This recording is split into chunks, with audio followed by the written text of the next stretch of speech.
Always যখন নামাজ পড়তো আমার সবসময় বলতো যে আয়ের নাজবুল ভাই নামাজ পড়ি, মানে 5 ওয়াক্ত নামাজ পড়তো। আমার খুবই খারাপ লাগে ও চলে যাইতেছে। আমার ফরওয়ার্ড জীবনের জার্নির মধ্যে আমি এরকম সততাবান এবং কি আমি যারে নিজের ভাই মনে করতাম, আজকে ও মানে এক্সাইটে চলে যাইতেছে। আমার এত খারাপ লাগতেছে, মানে আমি ওরে আমার ভাইয়ের মতো মনে করতাম। মানে এরকম ভদ্র ছেলে আমার লাইফে আমি পাইনি। ঠিক আছে, আমি তার অনেক বকতাম।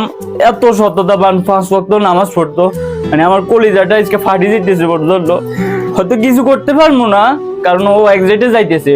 ঠিক আছে, প্রতিটা প্রবাসী মানে যখন একসাথে থাকে, হয়তো আমরা একই ফ্যামিলি না, দেখা গেছে কয়েকটা ডিস্ট্রিক্ট থেকে আমরা আসি, একসাথে থাকি, আমরা কিন্তু এক একটা ফ্যামিলির মতো। ও কিন্তু আমার সাথে অন্য একটা কোম্পানিতে 2 বছর কাজ করছে, এরপরে এই কোম্পানিতেও কিন্তু 2 বছর কাজ করছে।